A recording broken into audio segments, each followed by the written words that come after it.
سلام زور بخیر هاتن لپیشم مشتکی داده به ببخشن کمک به تأخیر و دستمان پیکرد ولی لو به دعای شالله برنامه کن لسری وقتی خوی انجام ده پیشوی که دست بکم سپاس لوی که رو وقتان دانا تشریف دان هنا زور سپاس دان دکم الان با traditional custodian او شی دست بدکم acknowledgement of the country.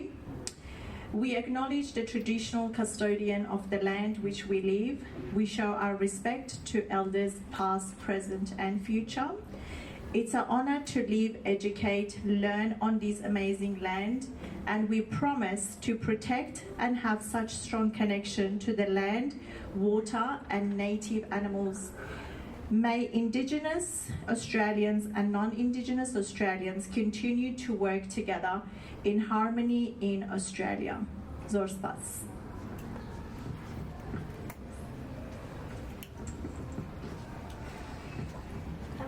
سلاو حوال نجا از فرامرز خلکی سرماسه آماده بویم برایز خوشکو برای نهجا ایرو با من سربلندی یک مزنه کو از در ریو رسمکی چند پیوان ریو رسمکی و سادا جبو زیده در ناساندن کومل میان توایی چند پیوان پیشکش بکن آخفتن لسر روش هستیار و روشالات کردستانی دست کفت نتوایی چاره نوی سه خورد دوی ولاتی کجبوم سرمایه گلک مزم یه نتوایی نه هر وسا به فرد زانم کولویر سپاسی هواین هجاب کم جبر پشتیگانی و بوم پادرک مزنه و صادکت بوم بسر کار و خبات خوب بردوام بی ناوان روزانه که روشالات کردستانی لنو قیران که آبوری و کلتوری و مورالی و رامیاری و جنگی و سربازیکان هاتی خنکاندن به جورک بیرا هفکاری کومالایتی و یک آلترناتیو یک دیده درخستن رخراب استرالیان کردیش سوسایتی و بلندگوی دنگ روشنبیر و رخنگیر و به هلوست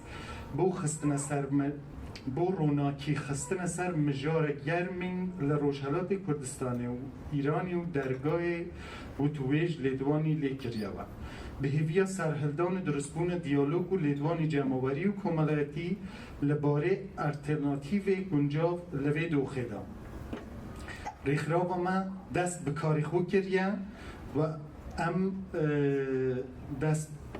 دست پیکیج لسیبری زحمت و او رخراوه به زحمت کشان و پیشنیار ماموستا جمال و ماموستا نادر و هرکاری حوال مهمی لوی رخراوه دا هاتیه دامزران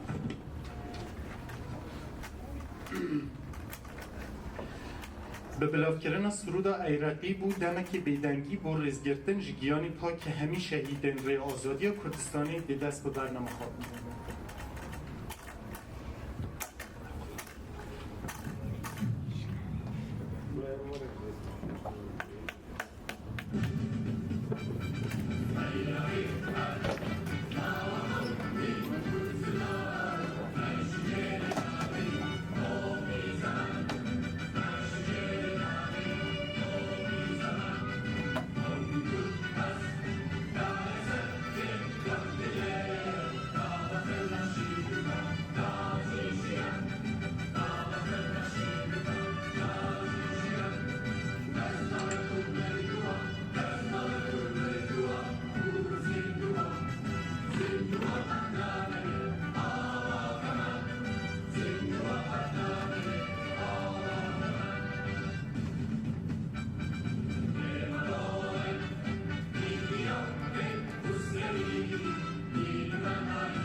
ساتک بیدنگی بو گیان پاک همی شهیدن ریا آزادیه.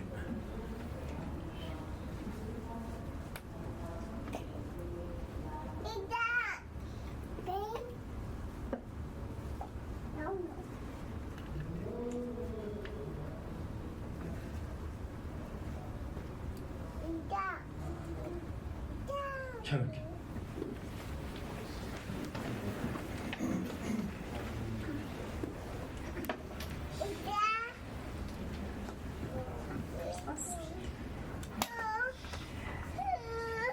رزدار نادر تالاکوانی کرد و سروکی بنمالی رخراوی Australian Kurdish Association و چند بوته یکی جوان و بناوره که پیوستی دروست بونی ام رخراوه و بجدارکان دخاطر رو کگ نادر فرم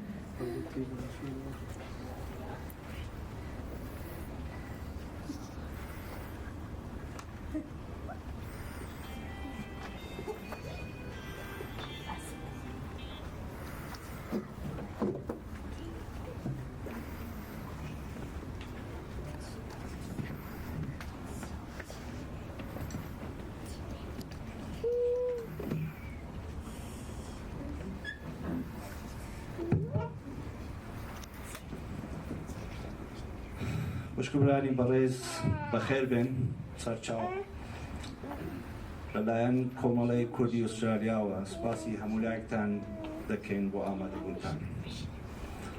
ئەوڕۆ بەڕاستی ڕۆژێکی زۆر گەورە و تایبەتە بۆ ئێمەی کورد لە دوورە وڵات لە ئوسترالیا. خوشگوارانی بەڕێز ئەوڕۆ لێرەداین بۆ ڕاگەیاندنی کۆمەڵەی کوردی ئوسترالیا بە شێوەی فەرمی. ئێمە وەکو کۆمەڵی کوردی ئوسترالیا زۆر خۆشحاڵین بۆ بەدەست پێکردنەوەی فەرمی لەم بوارە گرینگەدا. من زۆر بەختەوەرم بۆ ئەوەی کە بەشێکی لەم هێزە کۆمەڵەیە بوویایە.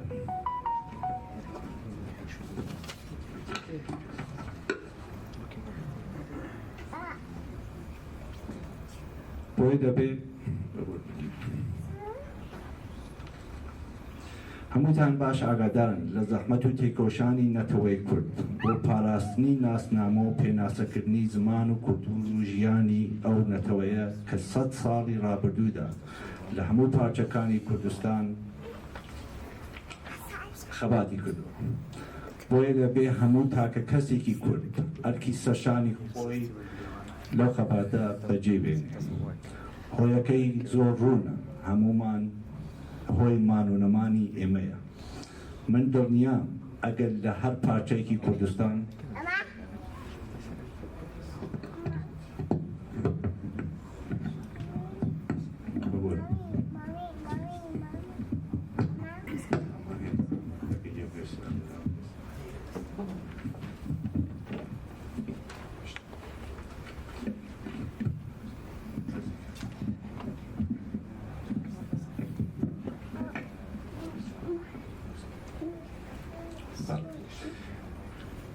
بۆیە دەبێ هەموو تاکە کەسێکی کورد ئەرکی سەرشانی خۆی لەو خەباتەتا بەجێبێنێ.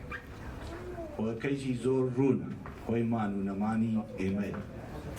من دڵنیام ئەگەر لە هەر پارچەیەکی کوردستان و بە هەر بیر و ڕایکی سیاسی جیاوازیشەوە لێرە بن، هەمووتان خۆشەویستی و ڕێزی تایبەتان هەیە بەرامبەر بە وڵاتە جوانەکەمان کوردستان و خەباتی پیرۆزی گەلی کورد. ئەوڕۆ لەگەڵ بناکەدانی کۆمەڵەی کوردی ئوسترالیا قۆناغێکی زۆر گرنگ لەو خەباتەدا لێرە بۆ هەمومان دەست پێ دەکات. ئەو کۆمەڵەیە مۆدایەکی بۆ کاری هەرەوەرز و پێشخستنی کولتور و زمان و پێناسەی کوردی بۆ بەرزکردنەوەی ئاگاداری خەڵکی ئوسترالیا لە کێشەی بەحەقی کوردە. ئامانجی هەمومان لە کۆمەڵەی کوردی ئوسترالیا ئەوەیە کە تێبکۆشین بۆ پێکهێنانی کۆمەلگایەکی یەکڕێز و بە هەستێکی یەکگرتوو بۆ هەموو کوردی ئوسترالیا. ئێمە وێڕای ڕێزکردن لە میراتی کۆنی کوردەواری بۆ پێشخستنی چالاکی کۆمەڵایەتی کولتوری و تەنانەت پێشەسازی و بازرگانی کۆمەڵەکەمان تێدەپۆشین. هیوادارین کۆمەڵەکەمان بتوانێت ببێتە دەنگی هەموو کۆمەلگای کوردی لە ئوسترالیا و بانگەوازی کولتوری جوانی کورد کات واتە ڕێزگرتن و قبولکردنی بیرروای جیاواز ئێمە دەکۆشین بۆ ئەوەی کە ببین بە پردی نێوان کورد و نەتەوەکانی تر بۆ هاوکاری و حرمەت و ڕێزلێنانی زیاتر بەرامبەر بە یەک. ئێمە دڵنیاین کە کۆمەڵەکەمان دەتوانێت هەنگاوی گرنگ بنێ بۆ ناساندنی گەلی کورد بە دەوڵەت و سیاسەتوانانی ئوسترالیا و بە بەهێز دەربڕینی دەنگی کورد لە دوورە وڵات. ئەوەیە بۆ هاوکاری هەموو کۆمەڵە کوردیەکان لە سیدنی و ئەیالەتەکانی تر لە ئوسترالیا و هاوکاری لۆبی کوردی ئوسترالیا وەدی دێنێ. هەمومان بە یەکەوە دەبین بە دەنگێکی بەهێز بۆ گەلی کورد. خوشک و برانی بەڕێز، کۆمەڵەی کوردی ئوسترالیا لە بواری ئاینی و حزبی و سیاسیەوە کۆمەڵەیەکی بێلایەنە. هەموو کوردێک بۆی هەیە بە بێ جیاوازی بێ بە ئەندام لە هەموو پارچەکانی کوردستان بە بیر و بڕوای جیاوازی ئاینی و سیاسیەوە. هەموو بەخێر جێ شانازیەکە یەکریزی و یەکسانی ژن و پیاو لە ناو ئەندامانی کۆمەڵەکەماندا هەر لە ئێستەوەدا دەتروسکێتەوە. زۆر بەختەوەرین بەوەی کە خوشکانێکی زۆر بە دڵخوازی و چالاکانە کاتی خۆیان بۆ هاوکاری ئەو کۆمەڵە تەرخان کردووە و بەڕاستی سپاسیان دەکەین. خوشک و برانی بەڕێز، لە 16 سپتامبری 2022دا گەلی کورد ڕۆڵێکی خۆی لەدەستدا. کچێکی 22 ساڵەی بێتاوان کە بۆ سەردان چوو بۆ وەتاران بە دەستی دەوڵەتی ئێران کوژرا. بەڵێ باسی ژینا ئەمینی دەکەم. ئەو ناوەی وابوو بە ڕەمزی سەرهەڵدانێک لە ڕۆژهەڵاتی کوردستان کە هەموو ئێران و دیاسپۆرای کورد و ئێرانی لە دنیا گرتووە. بەداخەوە زۆر بسپۆری کۆمەڵناسی لەو بڕوایەدا کە ژینا تەنیا بەهۆی ئەوە کە کورد بوو بە دەستی مەئمورانی بێئەخلاقی ئێران بە شێوەیەکی بێسەروبەر و بێبەزەیانە کوژرا. خوشک و برانی بەڕێز، دوای کوژرانی ژینا کوردی ڕۆژهەڵاتی کوردستان زۆر زوو چالاکی خۆی دەست پێ کرد.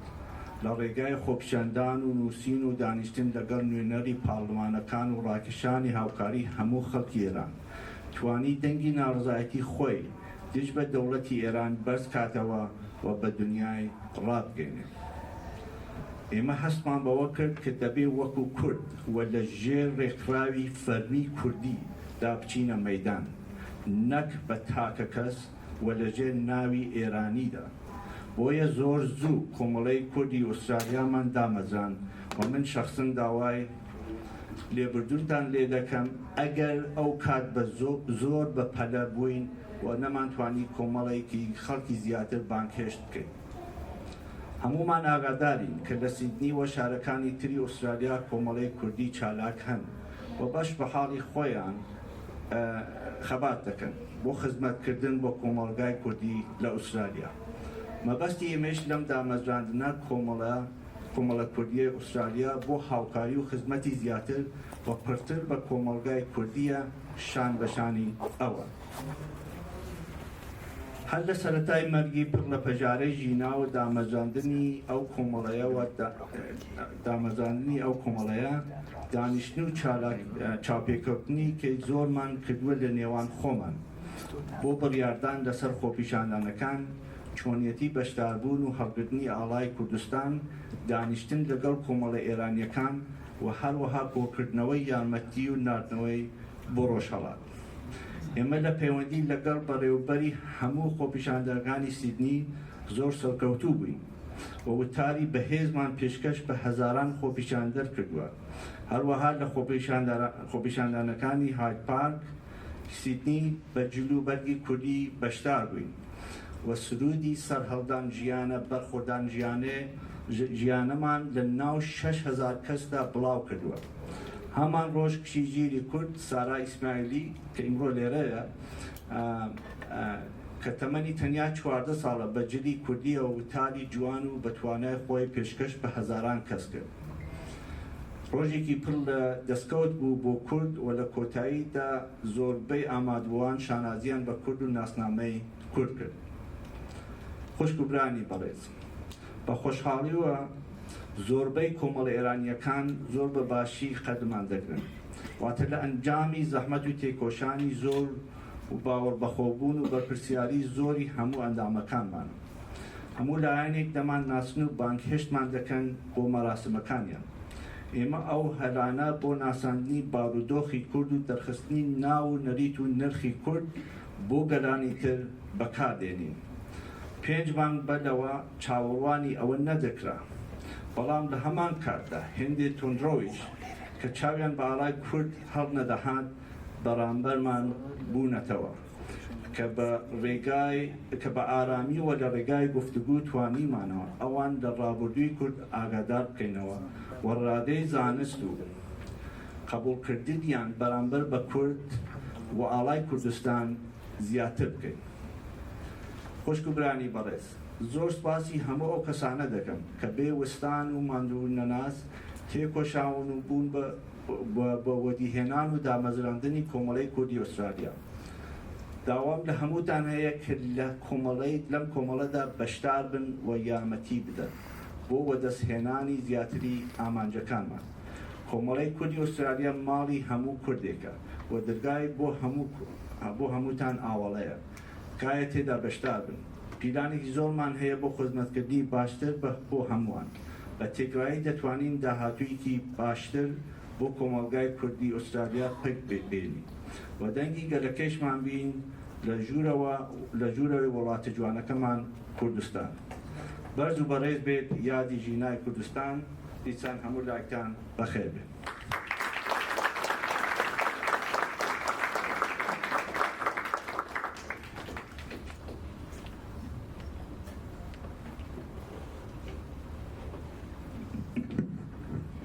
الان ئەمن هەرۆ سپیچێکە کاک نادر بە کوردی کوتی ئەمن بە ئینگلیسی بۆتان دەڵم بۆ وانێکە لێرەن و کوردیەکەیان متەوەجەنە.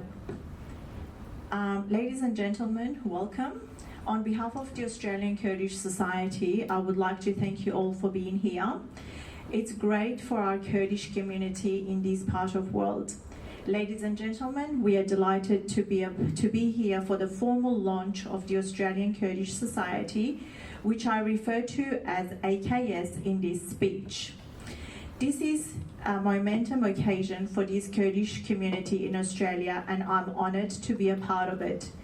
As you know, the Kurdish nation has faced tremendous challenges and hardship in the struggles of its identity, recognition, preserving its culture, language, and survival over the last 100 years.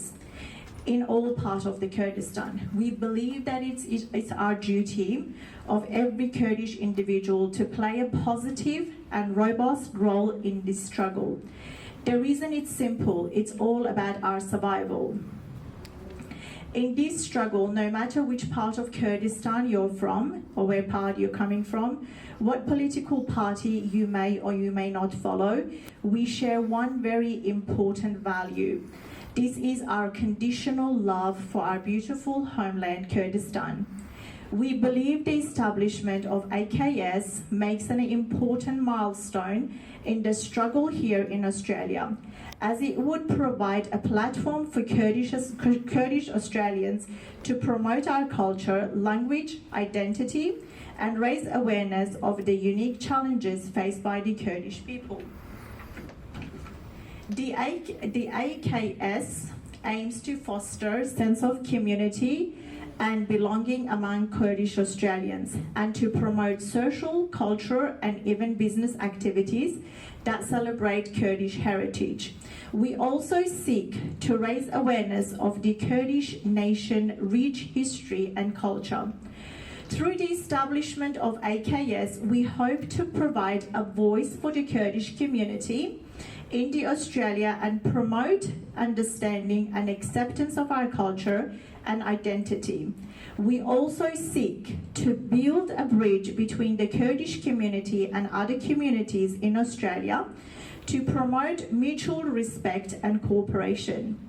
We believe the establishment of Australian Kurdish Society is a crucial step towards achieving recognition of the Kurdish nation amongst Australian politicians and political system, As a community associations, we can be stronger voice for our nation in this part of the world.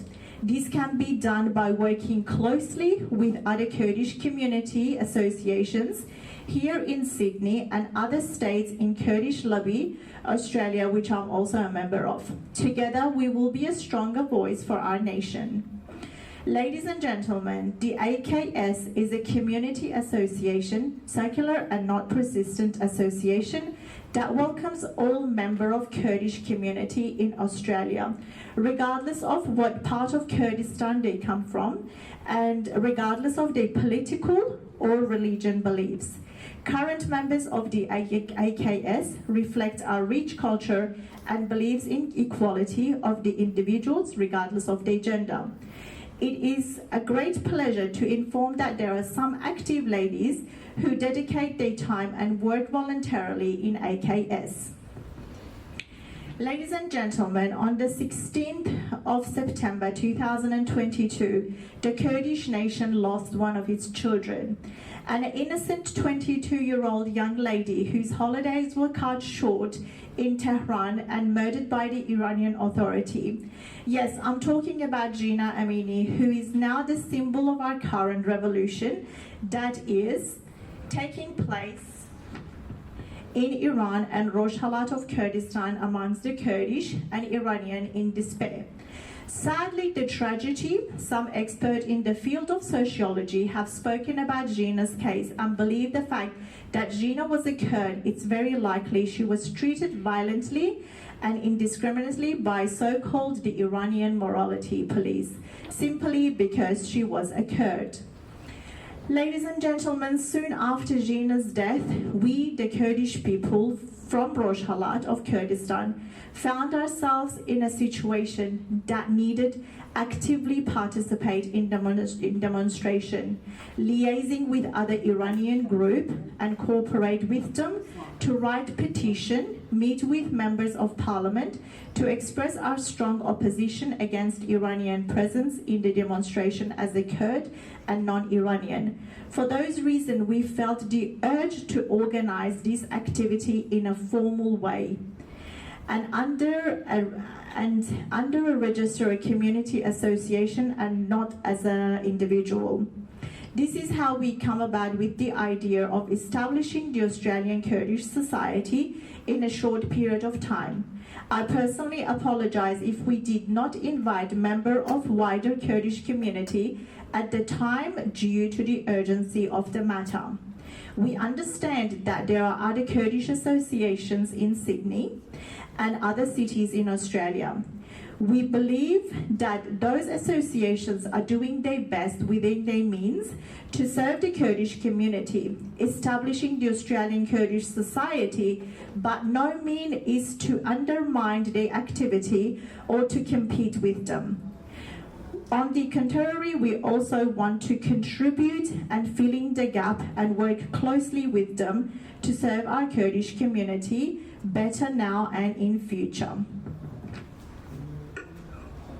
Since the tragic death of Jina Amini, followed by the establishment of the Australian Kurdish Society, we have held many internal meetings to discuss and make decisions on different tasks, including how to present the Kurdish nation and carry the Kurdish flag in demonstration, holding many meetings with the Iranian communities and groups, and participating in fundraising events, and the fundraising has been sent to Rojhelat. We have successfully formed a close relationship with organisation of demonstration in Sydney, and we have been offered a platform to speak in front of thousands of protesters.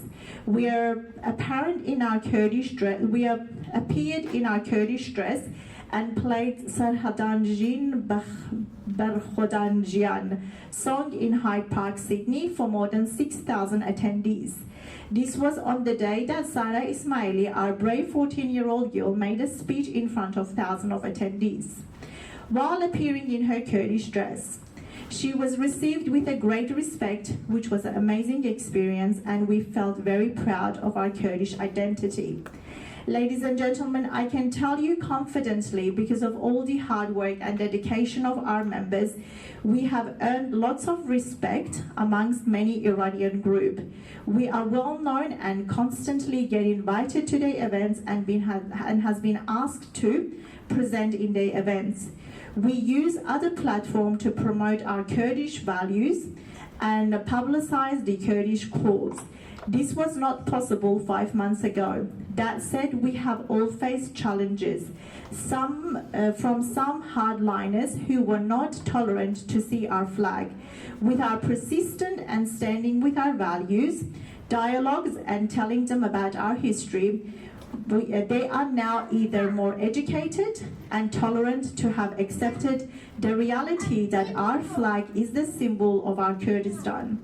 Ladies and gentlemen, I would like to thank you all and those who have worked tirelessly to make this establishment of the Australian Kurdish Society a reality. I would also like to invite you all to become involved in our community and to help us achieve our goal. Australian Kurdish Society belongs to all of you, and the door is open to all. Please feel free to be a part of it. We have lots of plans to expand it so we can serve the Kurds better. Together we can create a brighter future for the Kurdish people in Australia and be a stronger voice for the people in home and our beautiful homeland, Kurdistan. Thank you.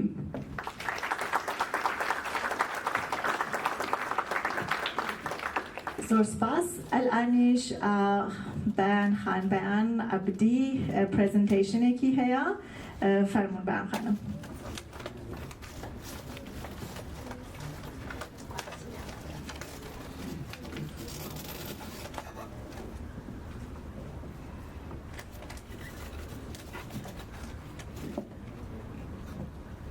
سپاس با تحملتان. It was a long speech.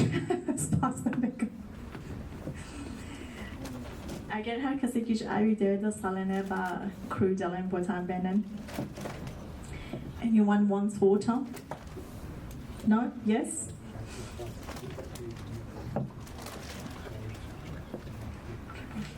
I'll get it for you. 2, perfect. We'll get that. We've got some hands over there.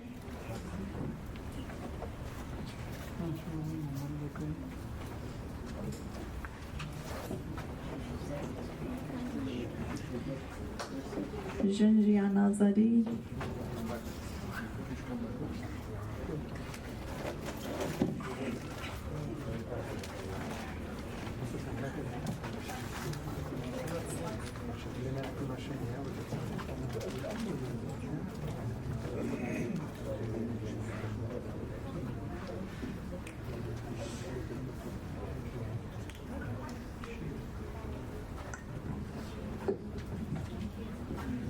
زور سپاسی هم لایکتان دکم. امنیوم بیان عبدی. زور سپاسی کمالی کردی استرالیا دکم که ایمیل دوریه کوکردوتوا. با هدفی که لروح روانی همون من زور نزدیکم. و زور سپاسان دکم لوی که وقتان داد به من بایی که او پرزنتیشن شورتی که بوم حاضر کردون با تام پرزنت کم. امن پیام اما وکو ایرانی و وکو کرد لموقعیتی که زور حساس داریم و هرچی همان به جوری سکیل و توانایی که همانه دتوانیم خدمتی کین با موفقیتی ولات کمان گله کمان. جابوی من لیرم که پرزنتیشنی کی شورت لسر استراتژیک پلانینگ کم. دبی ببورن که پرزنتیشن کم و او جایی که خون معرفی دکم به انگلیسیه. چون که واقعا نمی‌توانیم که او تکنیکال ترمانی که بکارم هنا و لوده بیکم با کردی و اگر که باشم با کردی مطمئنم که او معنیه که دبو هیبی نه. انشالله لولاتی که آزاد روزی خوی همو آنها بزبانی خومان با کردی که روان پیشکشتم که. So we can معرفی بکم. I have honors degree in urban and environmental planning with major focus on environmental law, policy design, and strategic planning. And for the past 10 years, I have provided policy advice to state and federal governments and organizations on national and international significant issues in infrastructure, environment, and transport, such as national emission inventory, which is a report the Australian government provides to United Nations, renewable energy, and regional and international aviation agreements. And I am currently working as a private consultant, providing impact assessment, audit, and advice to state and federal government, such as Melbourne Metro project, which is a mega project for Victorian government. Our presentation که حازم کرده لسر strategic planning که جزئی expertise كانی منه. أما متأسفانه وكو بابم يا وكو كاوا للسياسة زور نازانم وشايل لو زمینه دانه توام زور کمک بکم ولام لنظر planning و expertise هيا و كم خوش بك أوروبا تام بلم كشون أو strategic planning ده توانه کمکی مبکه كسوسايتي كي زور قويتر دروست بكين وبتوانين بو هدف وبو أمانزاني كهمانا زور براحتر بنوعكي سيستماتيك پی بکەین کە بتوانین ڕێزۆڵتەکانمان ئەچیڤمنتەکانمان مێژە بکەین و بتوانین ئاپدێتیان بکەین و ئەو استراتیژیک پلانەی کە ئێمە ئینشاڵڵا بتوانین دای بدەین بە زوویی بتوانین لە هەموو کۆمەڵەیەکی لە هەموو جگایەکی کە خۆمان پرەزەنت دەکەین بتوانین لەو پلانینگە استفادە بکەین. استراتیژیک پلانین بە نەزەری من بەردی بناخەی موفەقیەتە بۆ هەموو ئۆرگانیزیشنێک چ دەوڵەتی چ خصوصی چ non for profit organizations و دەتوانێت هەموو پرۆژە و پرۆگرامێکی بۆ جورێک کە ئینسانەکان تەرحی دەکەن بە جگای خۆی بگەێنێ و موفەقیەتیان بۆ وجود بێنێ. ئەو پرزنتیشنە زۆر خولاسەیە چونکە ئەمە وەختەکەمان ئەوەندە نییە ئەوڕۆ کە بتوانم ئەوەی بە دیتال بەنێودا بڕۆم.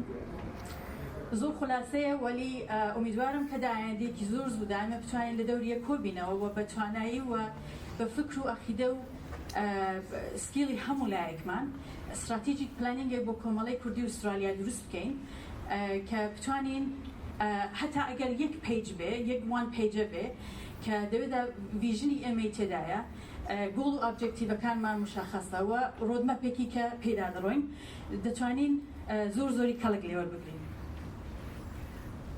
I would like to acknowledge the traditional custodians of the land on which we are meeting today and pay my respect to elders past, present and emerging. So a strategic plan is a tool to define our goals and the actions we need to take to achieve them. It includes vision, goals and objectives and an action plan to achieve our goals. It will provide us with a shared purpose. It will increase our motivation and engagement. It will allow us to be proactive rather than reactive in situations that come in. It will define our goals. It will assess our current situation and any opportunities or threats. And I believe it will help us be stronger because we are thinking long term. The steps of strategic planning is we have to first identify who we are and what we do and why. We will do that through, that's our first step, we will do that through a SWOT analysis, which is a tool, as well as stakeholder analysis. Then we have to determine what do we want to be and do in the future and why we want to do it. So that's forming our vision. Then we will develop a plan and roadmap for how to get there. That's our goals and objectives. Then we will form a strategy that we put our plans into action and we revise them as needed. So first step to identify who we are, what we have, and where we are at the moment, we have to perform a SWOT analysis. SWOT analysis is like an acronym that's used for identifying or assessing our external and internal environment to identify what is our strength and weaknesses, which they are internal factors for us and for our organization, like the resources we have, like the processes we do, and the performance. Then we have to identify our opportunities and threats, which they are outside factors, like political, like economy, and social and technological forces. I believe it'll help us build on our strengths, overcome our weaknesses, take advantage of our major opportunities that we might have, and minimize serious threats to our organization. Then again, we have to identify who are our stakeholders. So what is a stakeholder? Any individual, group, or institution that has an interest in our organization and can place a claim on our organization's resources, attention, or output, or can be affected by our organization positively or negatively. Then we have to perform a stakeholder analysis to identify who are these stakeholders that can influence our organization and what kind of influence they can have on our organization. Is it positive? Is it negative? And then at the end, we have to develop a strategy to get to the most effective support we could get from our stakeholders. And then at the same time, we reduce any obstacles that they might come from them. Then when we identify who we are, what we want, and who are our stakeholders, and how we can engage with them, then we have to create our vision, which is very, very important. It is a clear and achievable goal that we have strong desire to accomplish. It doesn't matter if it's a sentence, paragraph, or a page, but it has to be clear and direct. It is a big picture of what we want for future in terms of our organization that we set and our achievements. So whatever we desire, but it needs to be clear and something that we can actually accomplish. It'll allow us to focus on being efficient, direct, and always in support of our end goal. So it'll make us not to get distracted with something else that is coming or something else that someone else will tell us to do. So we know what we want and how we want it. It is a famous quote that they say, a goal without a plan is just a wish. So, and inspirational vision will focus on a better future, will create hopes, dreams, and noble ambitions, will build on our history and culture to attract peace, prosperity, and higher values. It'll clarify purposes and directions, highlight our unique capabilities. It'll create strong and unified group to achieve a shared value. It usually includes words, pictures, images, and even metaphor. Creates enthusiasm, excitement, and commitment to get there. I have some examples of vision statement from Western Australia at the top. As you can see, this is like quite wordy, and it's like a paragraph. But this one, it's just a couple of words. Water for now and the future. But that's what they wanted. It's their vision, and they go towards that to achieve it. Here we have got another one that a non-profit organization that called Save the Children Association. They say a world in which every child attains the right to survive, protection, development, and participation.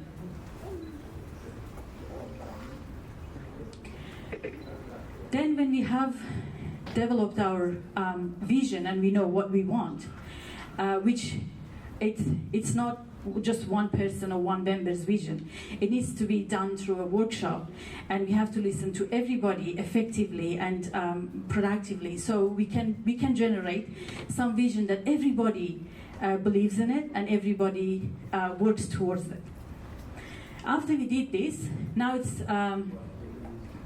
now that we understand who we are and what we want to do, it is time to create our plan for the coming years. It usually includes our priorities for the next 3 to 5 years, but if it is long, we can make it into every 6 monthly priorities based on the SWOT analysis, stakeholder analysis, and a strategy that we want to. Then we have to have like key results, and we have to measure them through key performance indicators to tell us how we're traveling towards our goal and what we do. It is a high level roadmap for what we want to do and achieve. After we did our goals and objectives, now it's time to put our action that we prepared, action plan that we prepared through that tool. It's time to execute our plan. We have to clearly communicate across the entire organization to ensure everyone knows their responsibilities and how to measure plan success, and map our processes with KPIs which will measure the success of our plan.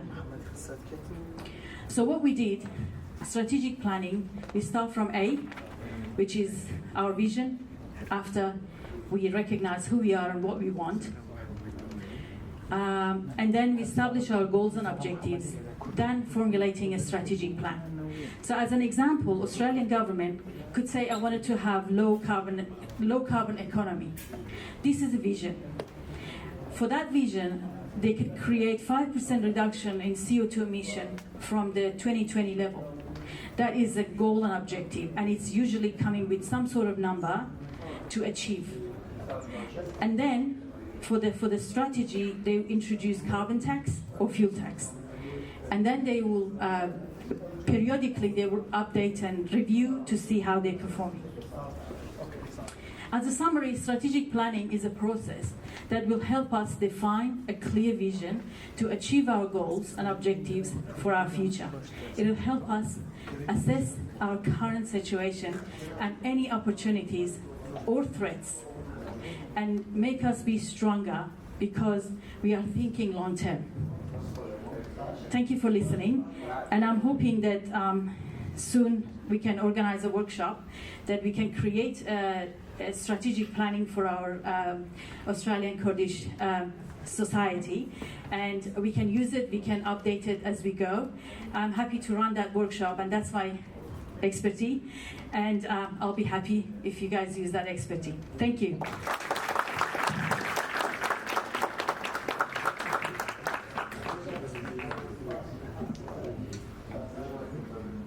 برز کاکیوا گلک هست کر ایرو گل مدا بید کلیپ که آماده کریه و با مشاندیه کو از لکای پرزگار داد کم تکای کلیپا کاکیوا بلاو کم سپاس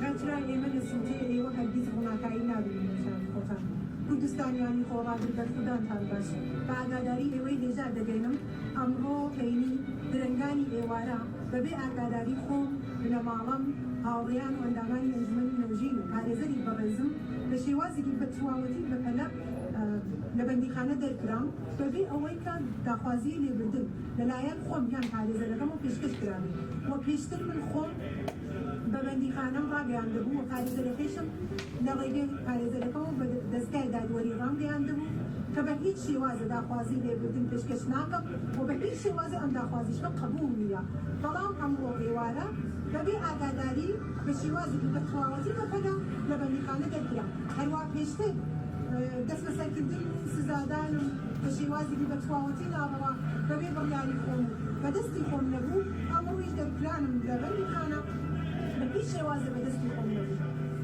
چونکە من باوەڕم بە بیر و باوەڕ بە ڕێگاکەی خۆم هەیە و تاکۆتایی ژیانم لەسەر بیر و ڕاکەمڕە و تاکۆتایی ژیانم لەدەری بیر و ڕاکەمە گەرچی بشمن وا دەزانێ من بە دیری لاڵەبم باش بزانێ پنج زیندانم کتابی خانەیە بیری ئازادیم لە زیندانە براوانتر ئەبێ قوڕ بەسەر ئەو دژمنەی هیوای بە بەندیخانە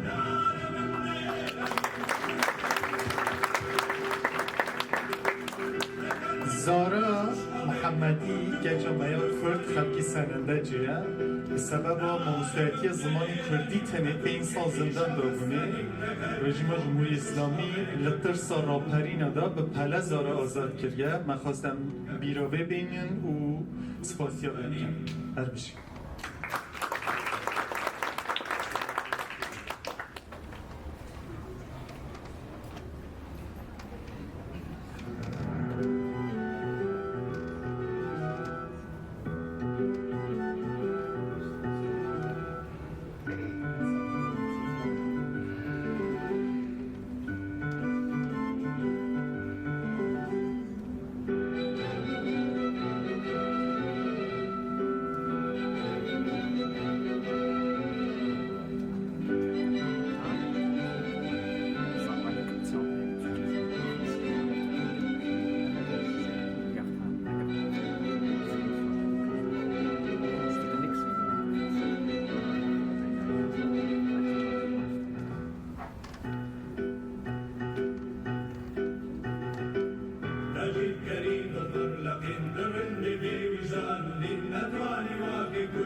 سپاس روزگار سپاس بو کاکیوان نه عرب نه ایرانی نه ترکیکی شاخستانی شاخستان ده چیا نه ترکیکی چیا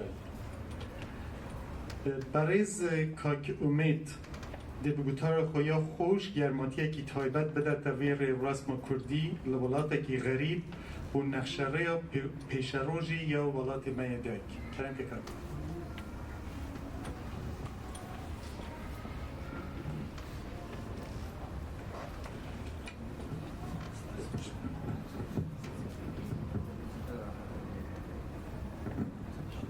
بەخێرن. سڵاو ڕێزم هەیە بۆ هەموو میوانە بەڕێزەکانی کەوڕۆ لێرە بەشدار بوون، زۆر سپاس بەخێر بن. ئەمە نێوم ئومید جەولانە ڤایس پرەزیدەنتی کۆمەڵی کوردی ئۆسترالیان کردیش سۆسایتیم کە لە شاری سیدنی دامەزراوە و بە کورتی بە نێوی AKS ناسراوە. پێش هەموو شتێکی سپاسی تایبەتیم هەیە بۆ هاوکاران و ئەندامەکانی کۆمەڵی کوردی ئوسترالیا بۆ هاوکارەکەیان. دەستیان خۆش بێ بۆ بەڕێوەبردنیە و بەرنامە ڕێکوپێکەیە. ئەمن بە کورتی دەمهەوێت لە بابەت پرۆگرامەکانی داهاتووی کۆمەڵی AKS لەگەڵتان قسام بکەم و بە کورتی زانیاریەکتان لەو بابەتەوە پێشکەش بکەم. کۆمەڵی AKS پێش هەموو شتێکی دەهێوە ڕابگەێنە کە ئەو گروپە پێشوازی و بەخێراتنی هەموو کەسێکی دەکات کە بیهەوێ خزمەت بە نەتەوەی کوردی بکات. جا چ پیا و چ ژن، چ جوان و منداڵ لە هەر تەمەنێکیدا بن. AKS بە پشتیوانی کۆمەڵی کوردی ئوسترالیا هەوڵ دەدا کە هەموو ڕۆژێ زیاتر و باشتر تێبکۆشێت کە خزمەتێکی باش بە نەتەوەی کوردی لە ئوسترالیا و دەرەوەی ئوسترالیا بکات. ئەو ئامانجەش بە پشتیوانی و یارمەتی هاوڕێکانی کورد لە ئوسترالیا دەتوانێت بێتە دی. بەشێک لەو بەرنامەکانی داهاتووی کۆمەڵی AKS لەو خاڵانە پێکاتون. یەک، پرۆگرامدانان بۆ منداڵان و لاوانی کورد لە سیدنی و ئوسترالیا لە تەمەنهای جیاوازدا. دوو، پرۆگرامهای جیاواز بۆ ژنان و پیاوان. سێ، ناساندن و پەیوەندی خاوەنکاران لە ئوسترالیا نێتوەرکینگ. چوار، ڕێگاوشۆنی تازە بۆ فێربوون و ناسراندنی کولتوری کوردی بە کەڵگوەرگرتن لە سۆشیل میدیا و تەکنۆلۆژی نوێ. پێنج، پێکهێنان و دامەزراندنی شوێنێکی تایبەت بۆ کۆمەڵی کوردی لە شاری سیدنی. شەش، پرۆگرامهای بەردەوام بۆ کۆمەڵی کوردی لە شاری سیدنی و ئوسترالیا وەک کۆنسرت، شەوی شێ و گەشت و سەیران. و ئاخرین خاڵ، پرۆژەی خێرخوازانە بۆ هاوڵاتیەکانی کورد لە ئوسترالیا و دەرەوەی ئوسترالیا. یەکێک لە گرنگترین پرۆژەکانی گروپی AKS ئەوەیە کە بتوانێت گروپێکی لاوان یا هەر یوث گروپدا بمەزرێنێ. ئامانجی ئەو گروپە ئەوەیە کە لاوان بتوانن بە ئاسایی پێکەوە دابنیشن و فکر و بیرەوەری خۆیان دەگەڵ یەک شێر بکەن، دەگەڵ یەک قسام بکەن کە بتوانن پەرە بۆ گروپەی خۆیان بدەن و پێکەوە بتوانن پرۆژە و پرۆگرامهایەکی تازە بۆ خۆیان دابمەزرێنن و لە یەک فێر ببن. هەروەکو هەمومان دەزانین داهاتووی هەموو نەتەوەیەک لاوەکانێتی.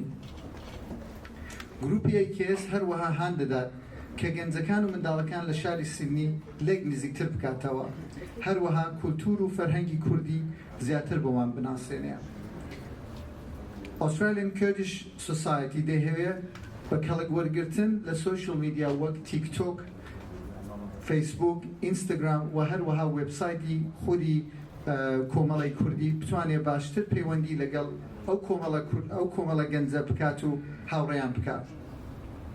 لەو پێناوەدا AKS پێوەستی بە هاوکاری بنەماڵەکان هەیە. یەکێک لە هەنگاوەکانی دیکەی کۆمەڵی AKS ئەوەیە کە بتوانێت پرۆگرامهایەکی تایبەت بۆ ژنان و پیاوەکان لە شاری سیدنیدا بنێ. ڕێکخستنی پرۆگرامهای چالاکی، زانستی و سەیران یارمەتیەوە دەکات کە ژنان و پیاوانی کورد زۆرتر تێکەڵاو بن و پەیوەندیەکانیان بتوانن تازە بکەنەوە. کۆمەڵی AKS هەروەها تێدەکۆشێت کە پێکهێنانی پرۆگرامهای کوردی دیکەش هەروەکو کۆنسرت و بەرنامەکانی هونەری و گەشت و سەیران و هەروەها پرۆگرامهایەکی تایبەت بۆ ڕۆژهای مێژوویی کوردی بەردەوام بەڕێوەبەرێ. کۆمەڵی AKS هەروەها هان دەدات کە پرۆژەی خێرخوازانە دابمەزرێنێ و کە بتوانێت یارمەتی ئەو هاوڵاتیانە بدا کە لێیان قەڵماوە و پەیوەستیان بە یارمەتی هەیە، جا چ لە ئوسترالیا بۆ چ لە دەرەوە. میوانە بەڕێزەکان، گروپی AKS زۆر بەرنامەی دیکەشی هەیە کە دەیەوێت لە داهاتوودا بەڕێوەیان بەرێ. هیوادارین کە بتوانین لە پرۆگرامەکانی داهاتوودا زۆرتر لەو بابەتەوە لەگەڵتان بدوێین. لەلایەن کۆمەڵی AKS و خۆمەوە دووبارە سپاسان دەکەم بۆ بەشداربوونتان هیوادارین کە کۆمەڵی کوردی ئوسترالیا بتوانێت بە پشتیوانی ئێوەی بەڕێز خزمەتێکی جوان بە نەتەوەی کورد و کوردستان بکات زۆر بەخێرە سپاس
ای شهیدان نامرێنا و نیشانتان شهیدان هێشکە شەبەکیانی پاکی ئەو شەهیدانەی کە بە خوێنی گەشیان بناغی ڕزگاری بۆ کوردستان دامەزێن سەر پێشکەشە بەو قارەمانانەی کە وەک خەڵایەکی ئاگرین لە زیندانەکانی دژمندا لەژێر ئازار و ستەم و ئەشکەنجەی نامرۆڤانەیانە ژیانیان داڕزێنن کەچی هەر هاوارەکەن بژی کورد و کوردستان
سپاس کالرزگار خاتینا نسرین ده به گوتاره که بحث رولا دروش ماجن جیان آزادی کت و بخواندن که جوان دی آریشین لهمبری به دروشمی برچاف کت کرم که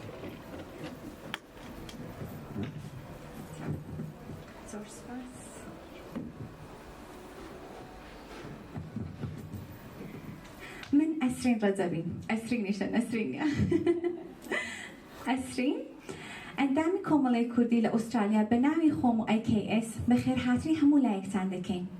سپاستان دەکەین بۆ ئامادەبوونتان.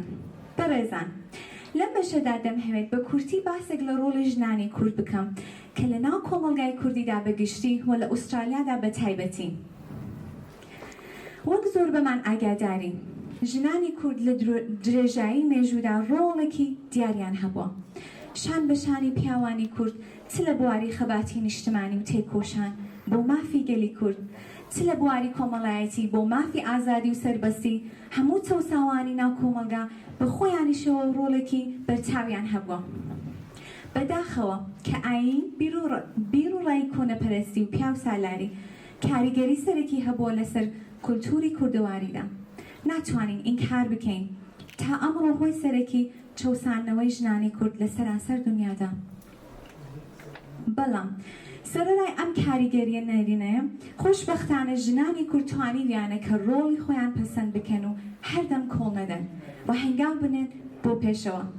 هەروەک چۆن پیاوانی کورد بەبێ پاڵپشتی ژنان نەبوایە نەیانتوانیوە بە ئاسانی بەردەوام بن لە پێناو خەبات بۆ نیشتماندا، ژنانی کوردیش بە دڵنیاییەوە بەبێ پشتیوانی باوک و برا و هاوژینەکانیان نەبێت ناتوانن بە ئاسانی تێبکۆشن، لە خەباتیش داکۆکی لە مافی خۆیان بکەن، لە دەرەنجامدا سوودیان هەبێت بۆ بنەماڵەی خۆیان لە پێشاندا و بۆ تەواوی کۆمەلگا. نمونەی بەڵگەشتووی و پشتیوانی لە مافی ژنان لە کۆمەلگای کوردیدا شۆڕش و دروژمی ژن ژیان ئازادی لە ڕۆژهەڵاتی کوردستانە لە پاش مەرگی دڵتەزێنی ژینا ئەمینیدا ڕوویدا کە کاتێکدا پیاوان و ژنانی کورد شان بە شانی یەک ڕژانە سەر شەقامەکان بۆ دەربڕینی ناڕزایەتی لە دژ بە ستەمکاری و زۆم و زۆری بەرامبەر بە ژنان. ژینا بوو بە ڕەمزی ئازادی، مەشغەڵی شۆڕش و ڕاپەرین تا سەرکەوتن. بەڵام بەداخەوە دیاردەیەکی قێزەوەر هەیە کە ناتوانین چاوپۆشی لێ بکەین کە ژن تا ئەمڕۆژ ڕێگری لە مافەکانی دەگرترێ بە ناوی ناموسەوە. لە هەر چوار پارچەی کوردستان و هەندەرانیش تەنانەت دەکوژن لەلایەن نزیکترین کەسانی بنەماڵەیانەوە. وەکو کۆمەلگا دەبێت هەمومان بەیەکەوە تێبکۆشین و هەوڵ بدەین بۆ بەدەستهێنانی مافی ڕەوای ژنانی کورد کە یەکێکە لە مافە سەرەتایەکانی مرۆڤ. لە ئوسترالیای ژنانی کوردیش هەروەها دەبێت یەکگرتوو بن و هەوڵ بدەن بۆ مافی خۆیان و کۆڵ نەدەن بۆ بەدەستهێنانی سەرکەوتن و بەهێزکردنی کۆمەلگای کوردی لە ئەم وڵاتەدا. بەشداری کردنی ژنانی کورد لە بوارەکانی کۆمەڵایەتی، سیاسی، هونەری، زانستی و هەر تایبەتمەندێکی دیکەدا مایەی شانازی و پێشکەوتنی کۆمەلگا. لە کۆتاییدا ئێمە وەکو ئەندامانی IKS لە ئوسترالیادا هەنگاوە بەرەو پێشەوە چوون بۆ کۆمەلگایەکی یەکڕیز، یەکگرتوو، بەهێز و سەرکەوتووبوون دائەنین تا گەیشتن بە ئامانجی مافەڕەوەکانی نەتەوەی کورد کە لە خزمەتکردن و پەرەپێدان بۆ داهاتوویەکی مناڵانی چاوگەشی کورد لە تارەفگە و دیاسپۆرا کۆڵ نادێن و بەردەوامی. بژی کورد، بژی کوردستان، مەرگ و نەمان بۆ دوژمنی کورد، ڕۆحی هەموو شەهیدەکانی کوردستان شاد بێت. ئێستاش سەرنجان ڕادەکێشم بۆ چەند کۆپلەیەک لە هۆنراوەی کیژی کورد لە مامۆستای نەمر هێمنی موکریانی.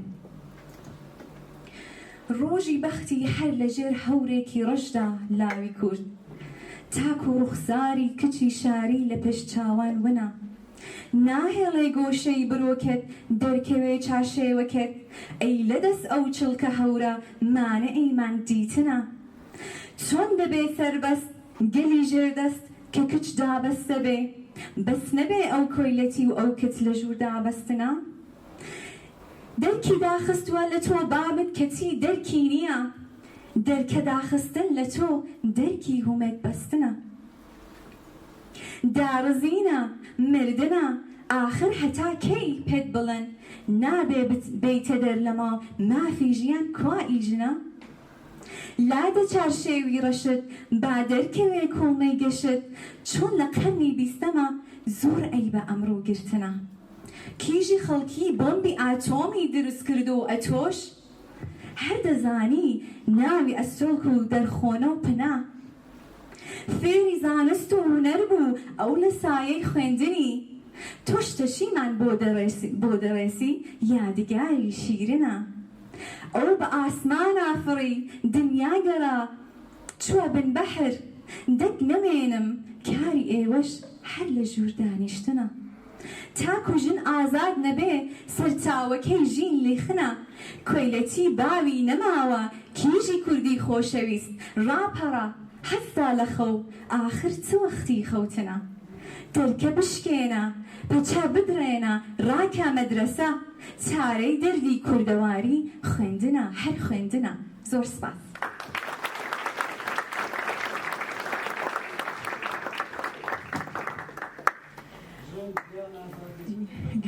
سپاس بەڕێزان کاک ئالان بە بڵاوکردنەوەی فیلمێکی سەبارەت بە مێژووی چالاکی ئەم ڕێکخراوە پێشکەشی ئامادەبووان دەکردرێ لە بواری توانایی و ڕێکخراوەی ئوسترالیان کوردیش سۆسایەتی دەردەخات ئەو ڤیدیۆیە ئالان جۆلان دروستی کردەوە و ئەیسا پێشکەشتان دەکەین فەرموون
هر بجی که آلان ساعت و خوش بد خورد ما او بشکل چالاکی بون کمکره بون او چالاکیانه هم باشداری پروتست بون ما پروتست ارگانایز کرده بون لسیدنی لکمبر هم باشدار بون کار خیرخوازی ما کرده بون لسیدنی چندین جاره هم لپروتست باشدار بون و هم کار دکن و پشتیوانی و حتما کاری باشتر هم دکن و سرکفتن بومه برای که جمال مامۆستای ما چالاکوانی کرد و ئەندامی بنەماڵا کۆمەڵە ما و بەرپرسی بەشە دۆرەیی دێهوردەکاریین وێ بەشێ و خاڵێن پێدوی بۆ هەوەین هێژا بەرچاو کرد هەواڵ و بەشە دۆرەی گەلێک مهمە ئەم گەلێک حەشکێکی جەمال بکەن بەربێیکێ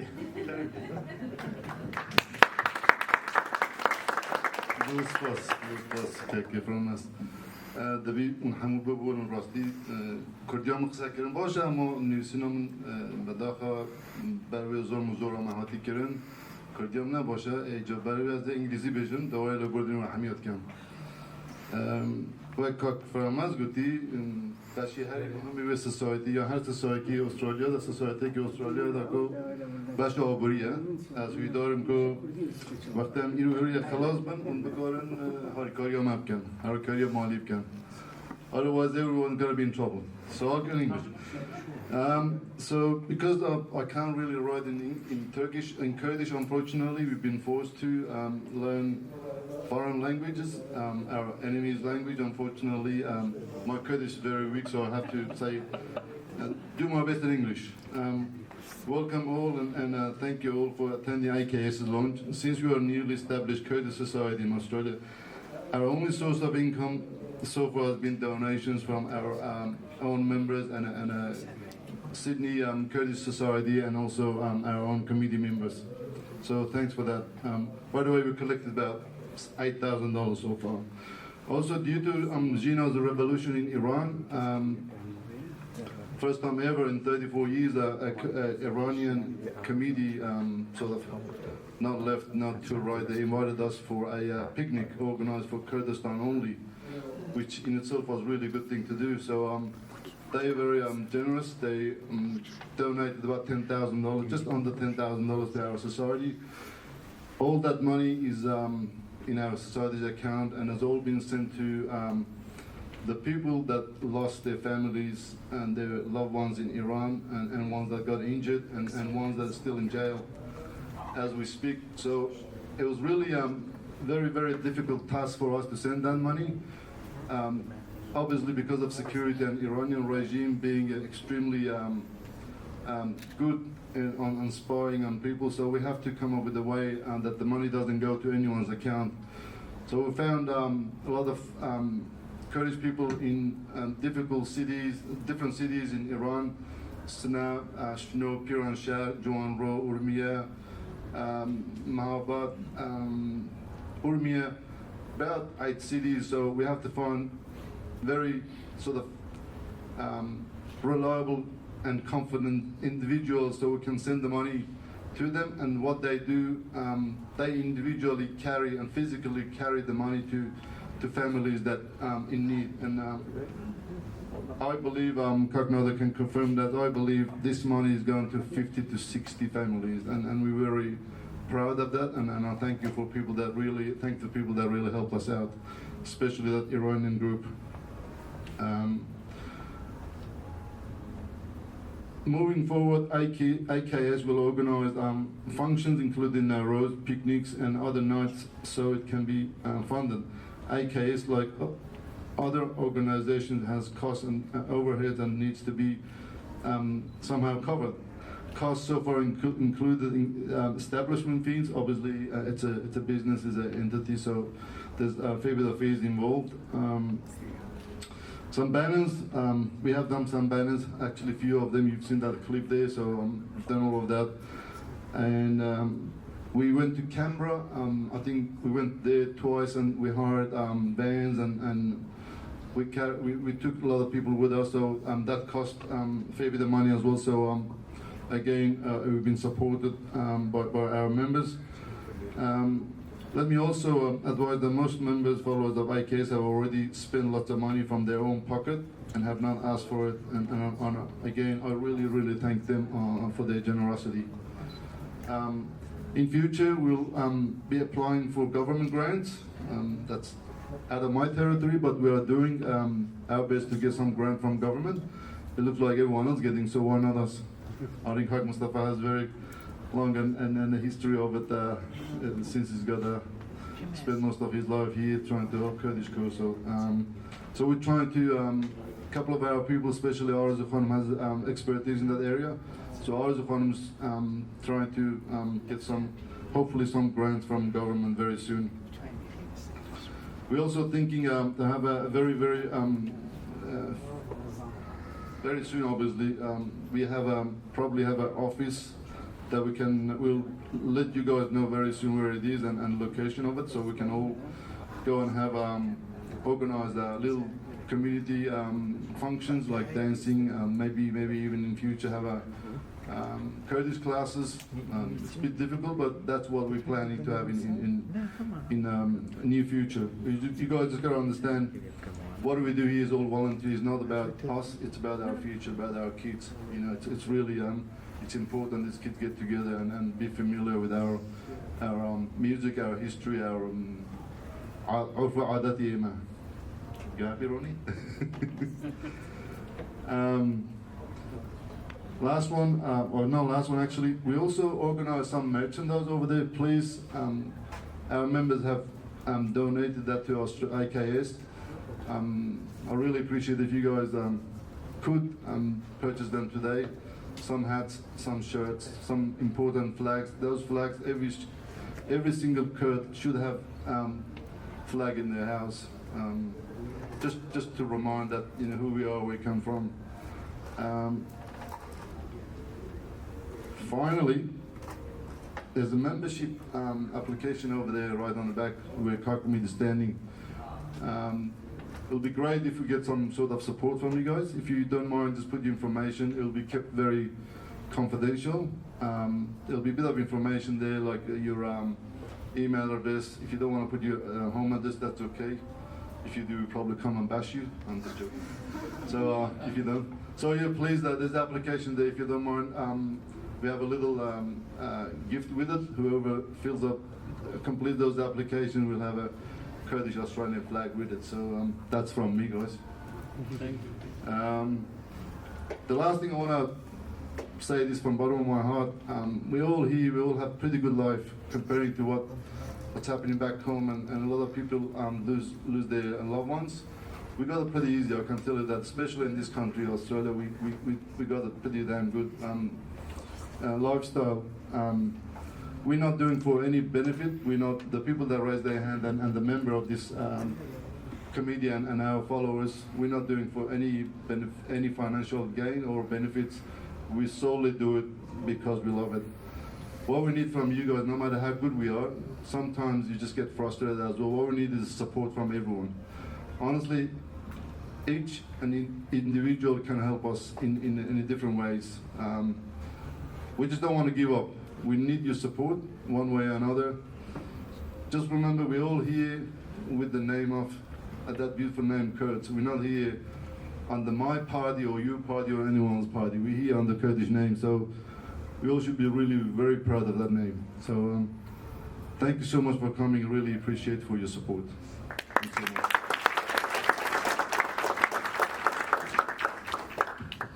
زۆر سپاس لە هەمووتان. الان ئەمە دیارە هەمووتان سوال شاید پرسیارتان هەبێت لەوەی کە IKS چێیە. ئەگەر دەتان هەوێ پرسیارێکانتان بکەن، داوا دەکەم لە کاک نادری، ئومید، کاک جەماڵ بێنە سەر ستەیج. ئەگەر پرسیارێکتان هەیە لە بیبکەن، دەستان هەڵبێنن پرسیارەکانتان بکەن. دوای وەی کە پرسیارەکان جواب دراوە، برێکمان هەیە و سپاسان دەکەم لەوەی کە تەشریفتان هێنا. الان کەسێک پرسیارێکی هەیە؟ وەرن با من پێشەوە کە پرسیار بکەن یەک دوو چێت حەزەکەم باسی بکەم. یەکێ لە شتای وە ئێمە گەرەکمانە بیکەن بە هینی فعالیەتی IKS دانانی Chamber of Commerce، شتێکی کە زۆربەی لە کۆمەلگاکان هەیە پێشگە ئێمە بەرێ شتێک دانی بنەوە Chamber of Commerce کە ئەوانەوە بیزنسیان هەیە، بەیەکەوە جەمع بنەوە کە بەیەکەوە کار بکەن، بەیەکەوە کلاینت بن بە یەکترین، بەیەکەوە هین بکەن. ئەوە زۆر شتێکی گرینگە، بەتایبەت من چۆن خۆم لە ناوم بیزنسا هەم ئەزانم کە چەندی گرینگە بۆ ئێمە. ئەوەسە کە لەو بابەتە زۆرتر هینەکەین، حەزەکەین ئەوانەوە بیزنسیان هەیە، خۆیان ڕێجستەر بکەن، بە ئێمە بێژن تا لەسەری کار بکەین و زۆرتر بە شێوەیەکی فەرمی بڕێنە پێشە. ئێستاگە حەزەکەم هەر کەسێ هەر پرسیاری کە هەیە بپرسن بە خزمەتە. Anyone who has any question, let us know. We'll be happy to answer. بسیار ممنونە بەس پۆست پێشێکی خوشکڕای ڕێز پێشێکی سپاسی ئێواکەم ئەندام و بە پرسیارانی کۆمەڵی کوردی ئوسترالیا. ڕاستیش ناخی دڵەوە پیرۆزەکەم ئەمە پێنگاوەکی زۆر پیرۆزە. ئەمە ئەمڕۆ شتێکی نەبیردم پێش چەند ساڵ چەند 2 ساڵ کاتی یەکەم کۆمەڵی کورد هاتە دەمەزراندن 1979 ساڵی 1980 من گەر ئەو کۆمەڵە بوو کە یەکەم کۆمەڵە کوردەکانی ڕۆژهەڵات و باشوور نەبوون کوردەکان بوون چەند کوردەکانی تورکیای بوون 3 کوردەکانی ئێمەی سووریا تقریبا وەکو عائیلایەکی بسیار حەسێکی نەتەوی بێلایەن ئەو کۆمەڵە بۆ 5 ساڵ کار و خەواتێکی زۆر پیرۆز کرد. ئێژمانی کوردی 5 کەس نەبوو بەڵام چالاکی و ناشناڵدای ئوسترێلیاندای ئۆپرا هاوس 81 و 82 83 بەشداری ئۆپرا هاوس لەژێر ئینتەرناشنەل فۆلکلۆری گروپ اینجا وڵات بەشدار ئێمەجی چەند نەفەری ئەو کردن و ئەم چوون و کاکشاین و ڕۆبن و ئیدن هەربەی بەس بەتەنیا ناوی کوردستان. سەفارەتی تورکیا و عێراق بەڕەسمی بەشداری بوون بۆ شتێک نییە ناوی کوردستان چ شێوەی ئەوە وەڵام بۆ وڵاتێکی دیموکراتە. ئەو کاجی تورکیا بۆ هیچ کورد تورکیا نییە هیچ کوردێک کوردیا نییە زمانی بەڵام ئەمە من ناتخوازم بچم ناو ئەو شتە. ئەمە بەڕاستی کارێکی زۆر پیرۆزە. من پیرۆزیەوەکەم دڵ ئینسانە زۆر ئەو ئالەی کوردستان ئەو زمانی کورد ئەمە ئێوهانەیە کوتر و بەتایبەتی ئەمڕۆ ڕۆژهەڵاتی کوردستان و ڕۆژ ئاوای کوردستان لە بارودۆخێکی زۆر نازکدا بچە پێویستی یارمەتیەکی زۆر گەورە هەیە و لەوەیش تەجریبە تۆزێکی تەجریبەی مێژووی ڕۆژهەڵاتی کوردستانی ڕۆژهەڵات فێر بوون لە حەزبی یەکەمی سەرەکی بوونەیەک بە هیوای و کۆمەڵێکی بەشداربە. باشووری کوردستان وەزا تۆزێکی وەکو ئەزانن چۆن لە حرێمەکی هەیە ڕۆژ ئاوا تۆزێکی هەوە بەڵام ئەم کۆمەڵەی ئێوە کۆمەڵێکی پیرۆزە بێلایەنە. من هیوادارم وەکو کوردی ئوسترالیا وەکو کوردی ئوسترالیا لەژێر ئەو خەباتی بکەن. مناقەزم سەرەوە بێشنم چارێکی دەم پیرۆز بە و لای مەدە چ پێویست بە ئێمە ئامادەن ئالیکاریەوە بکەن. زۆر سپاس.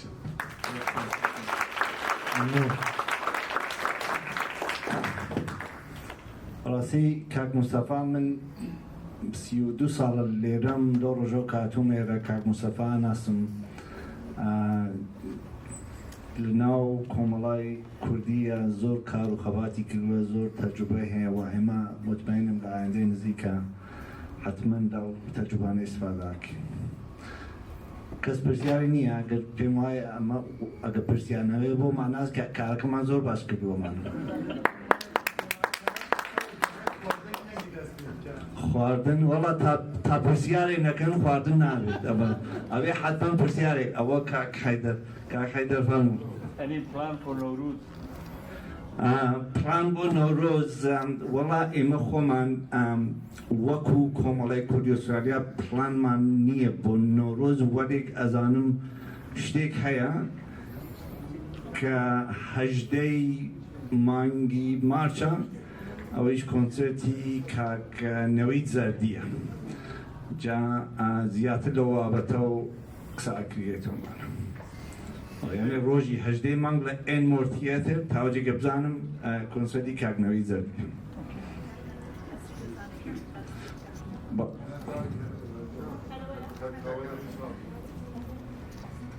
زۆر سپاس کاک نادرجان زۆر سپاس بۆ هاوکاریەکی کە تا ئێستا کردوتانە لەگەڵ یەک وەکو بنەماڵەیەکی زۆر ڕێکوپێک وەکو برا وەکو خوشک وەکو ئینسانهایەکی کە ئەو ڕۆلی هەڵکەوتووە و هیوادارم کە ئەو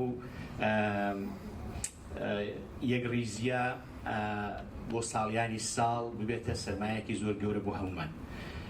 من پرسیارەکەم لەوانەیە زۆر جوابەکەی لای حازر نەبێت بۆیە نێوینانە پرسیار فقط وەکو شتێکی کە لە مێشکمدایە پێم خۆش بوو باسی بکەم. کۆمەڵی کوردی و کۆمەڵی دیکە و بیزنس یا هەر شتێکە دادەندرێ لە سەرەتاوە هەستێکی زۆر گەرم و گوڕ و هیوایەکی زۆر قوی لە پشتە کە هان دەدا ئینسانەکە بڕوا ئەو ڕێگایە ببڕێ. بەڵام هەمومان دەزانین لە هەموو مەراحلی ژیاندا لە هەموو بیزنسێکدا لە هەموو ئۆرگانیزیشنێکدا شتێک هەیە بە نێوی ئۆرگانیزیشنەل فتیگ کە ئینسانەکان وەڕەز دەبن. تۆ تا ساڵیانی ساڵی پوڵ چاپ بکەی بیزنسەکەش زۆر باش بڕوە ئاخری هەر وای لێ دێ کە بڵێ وەڵاهی وەڕەز بوو. پێم خۆشە بزانم چی بکەین کە ئێمە وەڕەز نەبین، چی بکەین کە ئەو تین و گوڕ و هیوایە سوالەکەم بەخشم بەرابەر بە هەمووتانە من ئەو تین و گوڕە هەتا هەر بمێنێ چونکی شتەکە بۆ خۆمان شاید زۆر گرنگ بێ بەڵام بۆ نەسلی داهاتووشمان گرنگترە. هەچی ئەمە ئەوڕۆ دەیکەین بۆ نەسلی داهاتوومان لەوانەیە بێتە میراتێکی زۆر گەورەتر و بەنرختر. بۆ ئەوەی کە کارێک کە هەڵت گرت بتوانی بە تین و گوڕێکی زیاترەوە بیکەی دەبێت ئەو کارە ئەو تاسکی کە بەدەستەوەیە علاوە بەرەوەی کە تۆ مێریتت هەیە و تو KPI هەیە ئەوت هەیە بەڵام دەبێت ئەو شتە بە قەولی ئینگلیسی دەڵێن مینینگفولی وانە بۆی کە ئێمە ئەو مینینگە بکەینەوە ئەو مەعنا و مەفهومە بکەینەوە بۆ گەنجەکانمان بۆ خۆمان بۆی کە بتوانین زیاتر ڕێز لە کار و زەحمەتی یەکتر بنین دیارە دیالۆگێکی زۆر زیاترمان دەوێت. بەڵام بۆ هەموو ئەو شتانە بەرنامەکە چییە؟ یعنی ئایا ئێوە وەکو کۆمەڵەیەکی کوردی لە تەجروبەی ڕابردوو لە تەجروبەی ژیانی خۆتان لەو بیزنسانێک کە ئیدارەتان کردووە تا ئێستا لە ڕوانگەی کوردیەوە لە ئەو تەحەولات و هەموو شتانێکە لە دەوری بەری کورد پێشدێ دەتوانن مەسەل لە چەند کەلیمەدا چیمان بۆ بڵێن کە ئێمە ئەو کارانە بەتەمای بکەین بۆی کە بتوانین ئەو وەڕەزبوونە نێتە گۆڕە لایەندەدا. بەخش زۆر سپاس کاوە. من ئەو فەتیگە وایژی بەڕاستی من وەختی هاتم بۆ ئوسترالیا ساڵی 91 دوای ماوەی کە چوومە ناو کۆمەڵێکمان دروست کرد بە بڕوای من ئەو کۆمەڵەیەکی لە سەرکەوتووترین کۆمەڵەکان بوو لە سیدنی چۆن بێلایەن بوو سەر بە هیچ حیزبێ نەبوو وە لە چوارپاچەی کوردستان تێدا بوو وە کاروخەباتی زۆریشمان کرد. ئەم کۆمەڵەی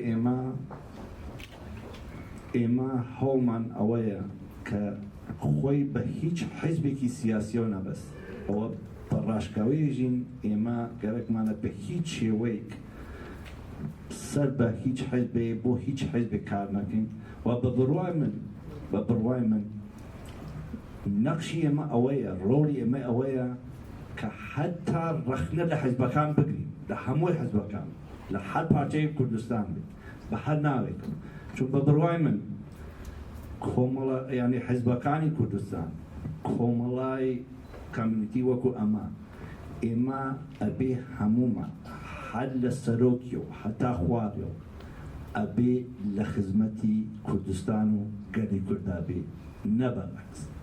بۆ ناو ئێمە ئەبێ بە ئینگلیسی ئێژن you have to have a purpose ئێمە کوردستان و تا ئەو ڕۆژە کە کوردستان ڕزگار نەبێت تا ئەو ڕۆژە کە گەلی کورد کێشەی بێ ئێمە بەردەوامە. دیارە لێرە بەیانخان ئیمڕۆ ئەو پرزنتیشنە جوانیە هین کرد ئێمە ئەبێت لەسەر ڤالیو لەسەر پرپەسی خۆمان کارکەین و ڕای بکەینی و هەمیشە لەسەری باس بکەین کە بزانین ئەسڵەن بۆچی ئەم کۆمەڵمانە پێکێنە. ئێمە ئەم کۆمەڵمانە پێک نەهێناوە بۆ فەقەت ئەوە کە کورد سەردێدانی یا نۆرێزێدانی یا ئەوە نییە. ئێمە چارتێکمان ئامادە کردووە کە ويتوانين بكين ولمن لروجي أولو كبيري أما نكد أو سكا حزكم 50 ساڵی تر ئەو کەسەوە ئەو کوردەوە 50 ساڵی تر لە سیدنیا بزانێت کە بەرد و بناغی شتێکمان داناوە کە ئەو لەو وەختە کەڵکی لێوە ببێ ئەمە بۆ ئەوە نییە کە فقط ئەم جەماعەتە تێدا بنیانە یا ئەم کەسانە ئێمە پلانی زۆرمان هەیە وەلێ بە تەنیایی ناتوانین ئێمە ئەو کارە بکەین بە شێوەیەکی تردیشناڵ ناتوانین ئەو کارە بکەین ئەبێ بە شێوەیەکی سیستماتیک و ڕێکوپێک و بە شێوەیەکی زانستی و من بەڕاستی مەمنون بەیانخان کە ئیمڕۆ لێرەیە چون دڵگەرمیکی زۆری بە مندا کە ئێمە ئەم کۆمەڵە ئەبێ بە شێوەیەکی سیستماتیک بۆینە بەرەو و خەڵکی زۆر بەتایبەت گەنجانی ئێمە مەسەڵەن حەزەکەین تواو ئەو منداڵانەوە هەن لێرە بێرینە ناو ئەمە بۆ بۆنەوە مەسەڵەن ئێمە لە ڕۆژێکی هێنا لە هایت پارکە ئێمە سپیچێکمان ئامادە کرد کە سارا کە 14 ساڵی کە ئیشارەمان پێکردین کرد ئەوەسە کە پلانەوەی کە گەنجانی کورد بێرین زۆر سپاس کورت و مختصر سێ دانە پلانمان هەیە بۆی کە ئەو کەسانەی کە ممبری AKSن یا ئەو کەسانێک کە دێن بوونە ممبری AKS زوو لەو سۆسایتیمان دوونە بن یەکێکەوەیە کە بیزنس پلانەکەی کە دامانناوە ئەوەیە کە لەسەر هاوکاری و یارمەتی کولی کۆمەڵی کوردی لە ئوسترالیا حساب دەکەین فقط گروهێکی هەڵدەستە بژار ناو نییە هەمویان ئەو شتەی کۆمەکیوان وەردەگرین دوو لەسەر گەنجەکان و ئەوانەی کە یوث لەسەروان زۆر حساب دەکەین چونکە زۆرتری کارەکان کەلان دەکردرێ لەسەرەوانە سێومین کارێمان ئەوەیە کە بەردەوامی بەرنامەکانە زۆر گروهای دیکە هەبوون کە بەرنمەیەکیان داناوە ئەمان لەسەر ئەو بەرنامانە بەردەوام نەبوون ئەلان دانراوە سێ مانگی دیکە تاقی بۆ یا کارەکەوشتنەکە بەرنامی ئەسلیمەوەی کە بەرەسەر بەرنامەکانمان بەردەوام بین ئەو بەردەوامێش بە کۆمەکی ئەکسەرەتی ئەو خەڵکە کوردەکە و کۆمەڵی کوردی کە لێرەیە دەکردرێ بۆیە لەسەر هەمووتان حساب دەکەین کە کۆمەکمان بکەین لەو بابەتانەوە کە بتانین بەرنامەی جوانتر و ڕێکوپێکتر پێشکەش بکەین. Like Carl, our friend, is asking a question about continuing in future and how we're going to sustain. Pretty much that was the cut it in short, and that was the question. When we established the Australian Kurdish Society, we all made sure that there's commitment. Every meeting that we have, we say commitment, commitment, and commitment. Sometimes you get tired of it, but you really like. We're just here 5 months. Someone like Kak Sarbas spent all his life while back home, and the gentlemen's here, they've spent all their livelihood back home in mountains. Kak Mustafa did for 40 years. We're really proud of these guys. We're proud of everyone here.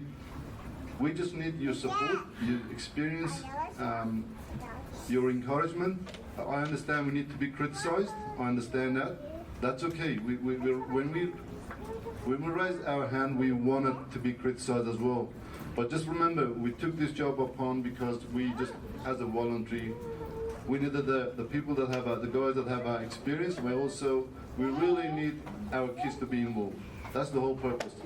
And I always say, Kakawa, for in answer your question, we have to be committed, and I have every faith in these guys that we are committed. It's not going to be 100%, but we're doing our best. And so really appreciate your question.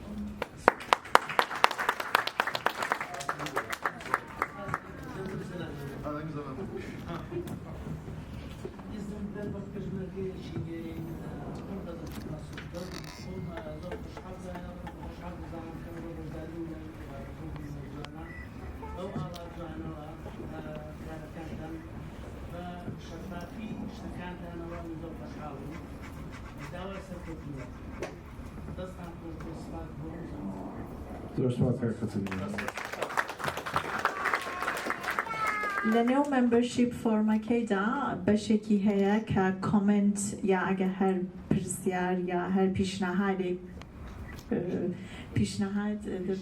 پێشنیارێکتان هەیە دەتوانن بینووسن بە هەموو یەک بە یەک دەخێنرێنەوە و ئومید پلان دەکات لەنێو بەرنامەکانی ئایندەدا. کاک سرباز یکی کاوه در پرسار کرد بله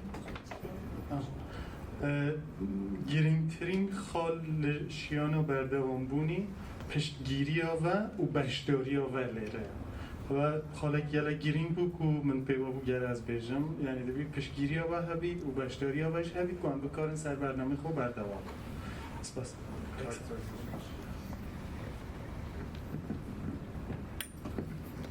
سرتا دەستان خۆش بەخراتی هەموو ئامادەبوانی شەکەین بەناوی وەکو کوردێک خۆشحاڵین کە پێکەوەی لێرە ئەمڕۆ ئەلبەتە کار و خەباتی وابڵێن لەم کۆمەڵگای کوردی لێرە سەختە بۆ خۆمان هەمومان تەجروبەی ڕابردوومان هەیە و دەستخۆشیتان لێکەم ئەوەی کە پرسیاری ڕەنگە هی من نەوێ بە تایبەت بەڵام ڕەنگە پرسیارێک ڕوبەڕووتان بێتەوە ئەبێ ئامادە بن بووی بۆ داهاتوو ئەوەیە کە بەڕێوەبەرانی باڵێ AKS هەموو خۆشەویستانی ڕۆژهەڵاتن من شانازیدا پێوەکەم بۆ خۆم ماوەیەکی تەمەنم لە شاری سەربەرزی سەقز بەڕێو کردووە هەمیشە ئێستاش وەکو بەشێک لە ڕۆحم سەیرەکەم بۆیە پرسیارە گرنگە کە لای خۆتان وەڵامێکتان هەبێ بووی بۆ من گرنگیەک هەیە کە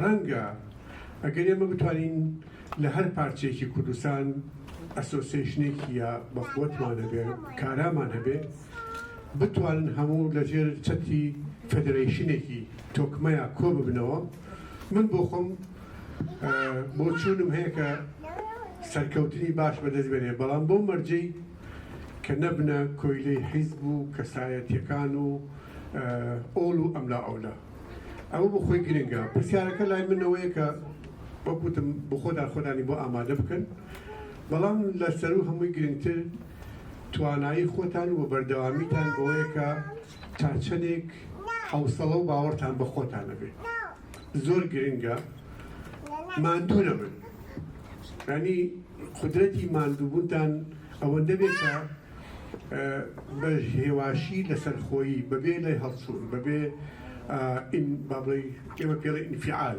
یا ڕیاکشنێکی ناتەندروست ڕوبەڕووی ئەو پرسیارەکە بنەوە هەڵبن بە تا ڕادیەک خوێندساردی زیاتر وەڵامەکان ئەوە بێت کە بۆ گوێ لە هەموو کەس بگرن ینی گوێگرتنەکە زۆر گرنگە ببوونەوە قساناکەم بۆیە کە وەکو تەجروبەیەک بۆ من هاوڕێتانم لە پشتانم بە مادی معنەوی پێم خۆشە هەست توانایە کردو کە بتوانم بە گوێرە توانایە پشتیوانتان بین و سەرکەوتنتان بۆ خوازم حەزم کرد ئەوەکو بیرخستنەوەی وەکو بەشداریەک و وەکو پشتیوانێکیش دووبارە دەستخۆشی لە هەموو لایەکتانەکەین سەرکەوتوو بن بە هیوای ئەوەی کە بتوانین کۆڕ و جەمعی کوردەواری وا دروستکەین کە بە هەزارەها پێم وایە لێرە بەرانی کەم 10,000-15,000 کوردمان هەبێ ئێستا بەڵام مەخابن هیچ کاتێک نەمانتوانیەوە 1000 کورد بۆ هیچ بەرنامەیەکی کوردی کۆ بکەینەوە و هیوادارم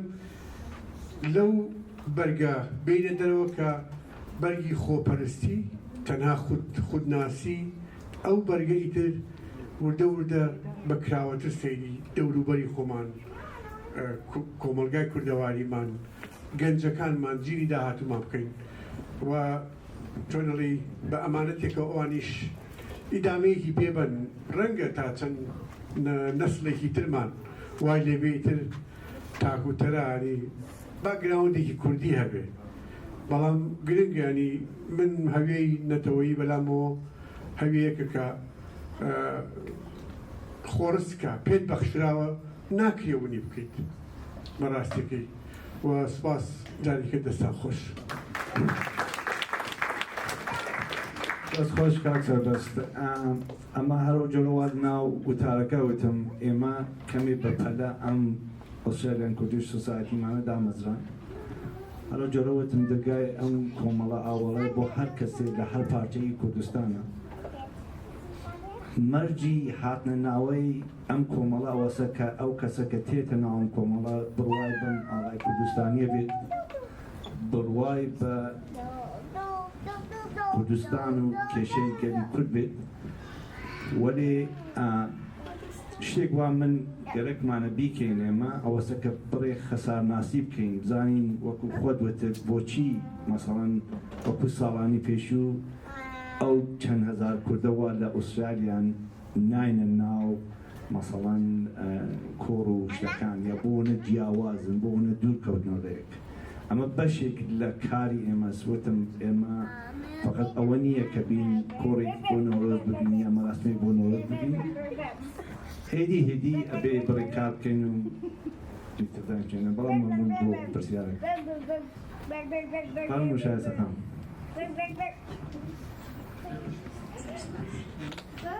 سڵاو ڕێز بۆ هەمووتان ماندوو نەبن دەستان خۆش بێ تەبریکیشتان پێژم پرسیارەکەم ئەوەیە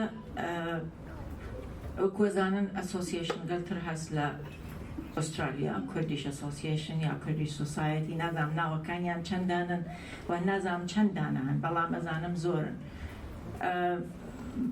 دەمهەوێ ئەگەر کارەساتێ بێ لە کوردستان کە بەداخەوە هەمیشە کارەساتە هەمیشە چ لە ڕۆژهەڵات چ لە ڕۆژاوا چ لە باکوور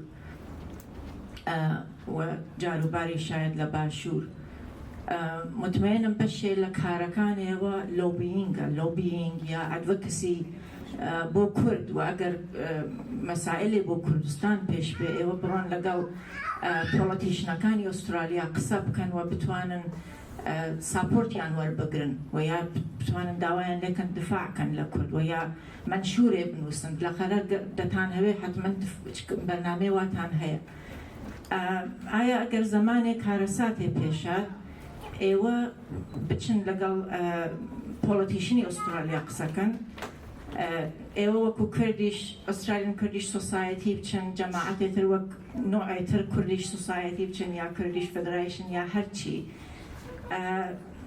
ئایا پۆڵەتیشنی ئوسترالیا دووچاری کۆنفیوژن نابن و یا ئایا بەرنامەیەکتانە پرسیارەکەی منەوەیە ئایا بەرنامەیەکتانەس ئێوە لەگەڵ کوردیش ئەسۆسیێشن گەلە وا هەن وەکو ناشنۆڵ فرۆنتێ ئێوە بچنە بەرەو و لەگەڵ پۆڵەتیشنی ئوسترالیا قسە بکەن وەکو نمایندەی کوردی ئوسترالیا نە ئینکە نمایندەی بەشی ڕۆژهەڵات یا بەشی ڕۆژاوا مەسەڵەن ئیسە لە ڕۆژاوا ئەو زلزلە هاتووە ڕۆژاوا و باکوور کە ئەو زلزلە من فقط بە شتێکی ناتچۆرڵ دیزاستری نازانمەوە شتێکی سیاسیە بەڕاستی کە ئەو خەڵکەیان دانیا کە بمرن بە جێگەیەوە بچن بەلەوە 72 سەعاتی کە زۆر حساسە بچن بگەین بەدا ئەو خەڵکان نەچوون دەوڵەتی تورکیە بەری یارمەتی کرد حتا هەزاران نەفەری دەستگیر کرد وە خستوێتی زیندان لەبەرەوە نەچن یارمەتی بگەێنن و یا لە ڕۆژاوا پێشگیریان کردگە لە ئەو دەستە و گروهەوە ئەردۆغان داینیا بەر بگرێکە یارمەتی بڕێ بۆ کوردەکانی ڕۆژاوا ئەمانە گشتی کارەساتە کارەساتی سیاسیە کە ئەگەر ئێوە گەرەکتان بێت دفاعکەن لە کورد وە بچن لەگەڵ پۆڵەتیشن قسەکەن چۆن وەکو چ گروپی ئەچن ئایا بە یەکەوە بچن زۆرتر پاوەرفوڵ ناوێت زۆرتر قەوی ناوێت دەستخۆش شایستە خانم هەروەک و ئێوە زانن شتێک هەیە کۆمەڵێک هەیە لێناو ئێژن پێ ئۆسترالیان کوردیش لابی کە من خۆم ئەندامیەوەم کاکزیان لێرەیە و چەندین ساڵە ئێمە خەریکین کاری لابیگەریەکەین هەڕۆشتەوە ئێوەیژن لەو ڕۆژەوە کە ئێمە ئەیکەئێسمان دامەزرانوە لەگەڵ کۆمەڵێک کورد کە لە پێردا هەیە بەناو کاوە ئێمە ارتباطمان هەیە لەگەڵ یەک دوو کۆمەڵە لە ئادێلایتە ارتباطمان هەیە خەریکین لە مێلبۆرن و لە بریزبن کۆمەڵەی جیاوازدا ئەمەرزێنین بۆ ئەوە کە ئێمە بتوانین بە یەکەوە کار بکەین و بە یەکەوە بڕینە ناوپاڵ دیارە کۆمەڵێکتر هەیە کە ئەوانیش کار و خەباتی خۆیانەکەن ئێمە بەڕەسمی بۆ داوەتیانمان کردو نەهاتکن حتمن کاروباریان بۆمانە وەلێ ئێمە ئامادەین لەگەڵ هەر کەسێکا بێت کار بکەین بە شەرتی ئەوە کە لە بەرژەوەندی کوردستانە بێت چون ئێمە ئەزانین ئەگە بە یەکدەنگی بڕۆینە ناو پاڵمان قسە بکەین تاسیری زۆرترە بەڵام ئەگە کەسێک پێی لەخۆش نەبێ حەزکا جیا بڕات ئیتر ئەوە كيف خويا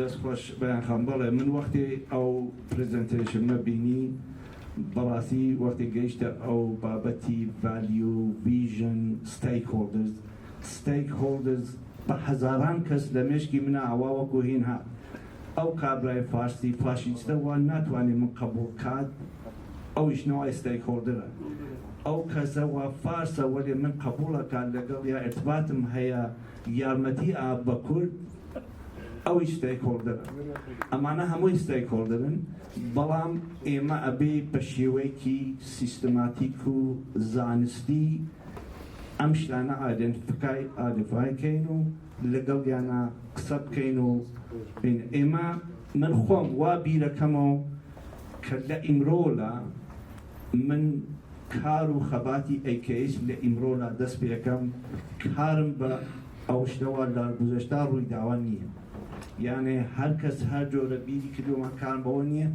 لە ئیمرۆلا ئێمە گەرەکمانە کار بکەین و تەواو ئەوانە وا ستیک هۆڵدرن لە بەر چاومانە هینیەکەین و لەگەڵ یانە قساکەین بۆچی بۆ من گرنگی ئەم کەسکەرە نییە ئێمە نین گرنگی ئێمە کوردستانە گرنگی ئێمە کێشەی کوردە و ئەمە ئەبێ بە ئەو شتە کە ئێمە ئەبێت لە دەوری ئەوە هەربژی کاکنادر ساعتەوە خۆش بی دیسە سپاسیەوە هەمیەت کەم بۆ هۆتنەوە خواردنێک فنگە فودێکمە ئامادە کردی ئەم هەستکەن و کارمکان بۆ وێ و بۆ زیاتر نزیک بوون و قسەکردن و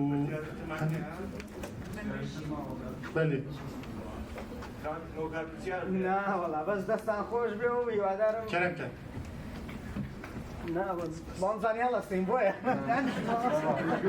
بەڵێجا ئەتوانین لە وەخت بڕێکەکە قسە بکەین ومانە بەتاگە ناوی بڕین ئەگە حەزەکەم سیارەکەم بەس قورسەوەتە تیشرت و کڵاوەکانیش لەوێ نەگە بیکڕن زۆر باشتر بێکڵاوەشی